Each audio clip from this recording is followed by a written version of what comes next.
People, Deluded, I'm back again. Thank you very much for tuning in each and every time. It's always appreciated, especially in days like this when you've obviously now seen Arsenal have lost 1-0 against Leicester City. It's a memorable win at home against, well, away to Arsenal for them against us because they haven't won too tough there. The grass is green, you know, the sky is blue. Jamie Vardy scores against Arsenal. Half an hour only required. You know, it was writing on the wall. I'm sure a lot of you, even some Arsenal fans, probably put a cheeky bet and at least had some sort of positive thing to say today, you know. We lose 1-0.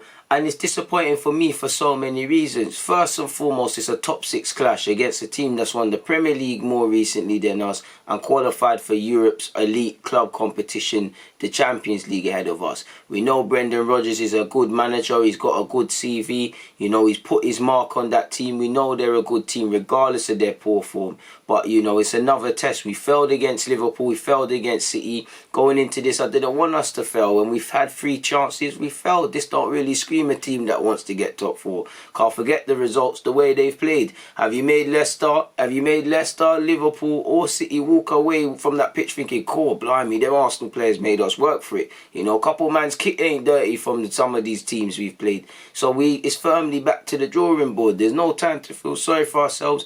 We move forward. Also, it's disappointing because obviously the way they've been playing, you know, to be fair, they've beat us now, City away from home, and I can't remember the third team, but they've won 3 games away from home, which I think is one of the first times they've done that in their own history. So that's a bit of things for them. But they want to win this run, and in typical fashion, a team that needs to score goals, gets a win, or any uncertainty over their manager, they play us and they win. You'd be surprised now if Leicester don't go and put a run of games together.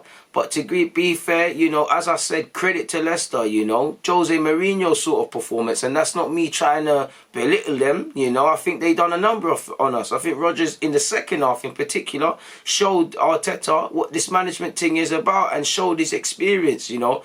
I'm not going to criticise the lineup.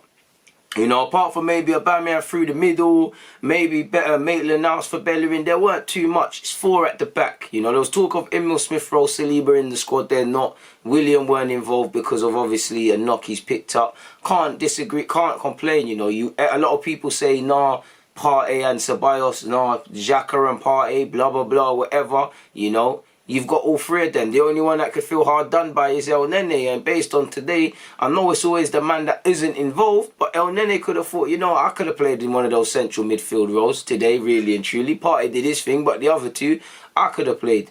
Obviously, the longer we show alarming signs of a lack of creativity, the more question marks as to why Mesut Ozil is being marginalised are going to come. For me as an Arsenal fan, I want to shut up about Ozil. I don't really care about Ozil beyond the fact of he's an Arsenal player. I'll always support him, but he's irrelevant right now. He can't be named in the squad, so we can't talk. But the club have shot themselves in the foot. You ain't brought in our or a next man. We don't see any signs of addressing creativity in-house. We ain't really seen the young players involved. You know, you failed to bring in a target or a plan B. Yeah, for the next 2.5 months, if this persists at least until January, at least, this is an L that I believe as, you know, there's a lot that I think the board have to help Arteta, but it's an L for Arteta, firmly at the feet of Arteta.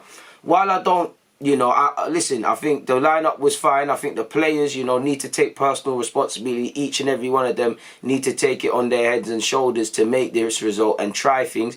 I don't think, you know, I don't know if we're working on movement and passing and all of these things in training, because there's improvement defensively. I don't see enough to suggest if we get better attackers or a creative man comes in that the problem is solved. For a creative man to thrive, he can't be the only one that wants to play that pass. Like you see at a lot of teams, and it's happened with Ozil, it's happened with United and Pogba, will happen if a man came in tomorrow. You're going to see him near the centre half receiving the ball, because no one can bloody pass him the ball between the lines. So the whole team has got to want to do that. There needs to be better movement. Now, if football was won in the first, just in 20 minutes, ironically, we didn't score, so we wouldn't have won.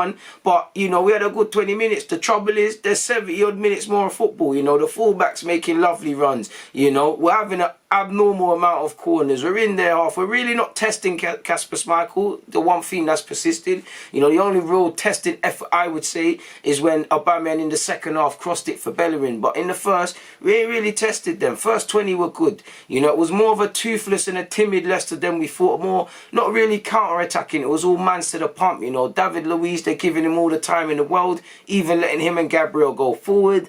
Bellerin and Tierney on either side are moving as well. You know, it seemed like Leicester were just thinking about positioning. You know, they were conceding, pressing us to keep the positioning. You know, it seemed like they set up for a point.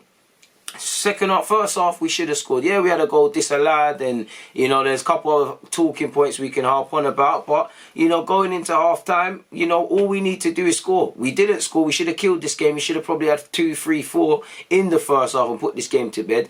But that's what should have been said. The boys should have said it, but among themselves at half time. We go and put this game to bed. You know, second halves have been a bit of a flashpoint and a dodgy moment for us. But if I'm Leicester, I'm sitting there saying, bloody hell, boys, you know, I'm not going to lie to you. Aubameyang, Lacazette, Ceballos, their new signing Partey, them and they're overrated, you know. We ain't got Vardy, we ain't got Sayinchu. We've kept them remain pained in. Yeah, they've had shots, but has it really been quality efforts? We've withstanded the pressure from the corners. They can't break us down. Keep this going, boys. You know, we might even be able to nick this. And you saw them, you know, they stopped respecting Arsenal. And these are the typical sort of games. You have chances, you don't score. The other team builds in confidence. They go and put one in the back of your net, as what we thought was going to happen. Second half, we dropped into poor habits. You know, I'm not escaping Gabriel. I think Gabriel was one of the best players from an Arsenal perspective, yet again. But to highlight not even his perfect, you saw a couple of underhit passes. You know, Mustafi came on and, you know, that's probably the beginning of the end. You know, Mustafi didn't ever quite get going. You know, had a big part to play, if I remember correctly, in the goal. I could be wrong on that. Xhaka also left his man going as well. But that was the beginning of the end. And even without Mustafi, just because David Luiz was the only one saying, you know what, I'm trying to break this team down and playing the passes. Anytime your centre-half is the most creative man on the football field for you, you're in problems. And that highlights the players needing to wake up and stop shying away from responsibility. And also, there needs to be something done in the management. Now, I believe in Arteta wholeheartedly. You know, in time, what I hope happens is that he takes us back to the top 4 and he proves that he's the man to do it. Equally, in time, he might not prove he's the man. I feel, like I've said, there's a lot that the management staff and stuff could do to help his job. But I think in terms of attacking and playing to an attacking potential, that is for Arteta to coach, and I haven't seen anything or any building blocks that I saw in defence. Literally every week I'm seeing us improving defence, and I could say, like I said in my vids, you get Gabriel or a next centre-half, it goes up to a next level. Attack, I don't know if you slap Messi in there if we're going to look better. You know, obviously we will because it's Messi, but you get where I'm going. And that's for Arteta. We're not creating. So the boys have got to want to do it, you know. Everybody seemed to be doing their own thing. Second half, we were flat, you know. I wouldn't even say we began to tie. We were just flat, creeping into old habits. The game was becoming a bit open. And that's where I feel Arteta actually lost it in the second half. Because you could see Roger saying, boy, you know what, I'm not being funny, but there's something here. It's looking like we're going to take a point minimum. If we lose, it is what it is. But there's something here. And you saw it with when he saw that their players were having more opportunities in the second half. It was a bit more, they were putting a bit more about them going forward. Obviously, his subs with Senji Zunda and obviously Jamie Vardy, the main culprit, you know, made the difference. We switched off, we're losing the ball. Midfielders are not tracking back. You all saw it, you know, it's 2v1. Leno and that defense, poor old, is it Gabriel? I don't even know people. Poor old whoever it is trying to track back, it's 2v1. It's a lovely bit of maturity because it's stupid, but you see many men try go for that goal themselves and Arsenal might have got away with it. But he picks out Vardy. It's a bullet header, if I remember rightly. Vardy gets 4 in 4 against us. Leicester get 3 wins in 3 away games. They're laughing. It's a smash and grab. They've soaked up all the pressure in the first half. They've capitalised on Arsenal switching off in the second half. And they fully deserve their 3 points. Not even a full-strength team. They keep it moving. For Arsenal, we can talk about how good we started until we're blue in the face. It's how you start games. It's how you manage games. And most importantly, how you end games. Because possession and all them thing there, Arsenal at top. The most important thing, the 3 points, you ain't got it. You know? And again, like I said, it's a top 6 game. And for me, win, lose or draw, it's about the performance. If you want top 4, you have to make your top 4 rivals kind of fear you when you're playing them. Is Arsenal, they all will because they'll all respect people and they all don't want to get complacent. But are Leicester, is City, Liverpool having nightmares about Arsenal? Now, City and Liverpool might do when they think of the FA Cup. Arsenal fans had to save a bit of face with that sentence, but you get the point. So 3 potential games against top 6 rivals. Failed to put in a convincing performance in all of them. Can't afford to feel sorry for ourselves because we've got to play another one in Man United next week at Old Trafford. We ain't travelled there too tough well in the league. But we have to say F all of that, you know. Prior to today, you know, Leicester didn't win at the Emirates too tough. Or I say Emirates win at Arsenal's home ground too tough. They've shut that stat up now, you know. All them years, what was it, 1973, I think the statistic commentator man said. I don't even know, I could be capping. But it's irrelevant now. So, again, we can't feel sorry for ourselves. Learn why you didn't lose this game. Because as much as Leicester's game plan and stuff was spot on, and I big up Leicester, take nothing away from them. Arsenal Football Club lost this game 2020, you know, October the, what day is it?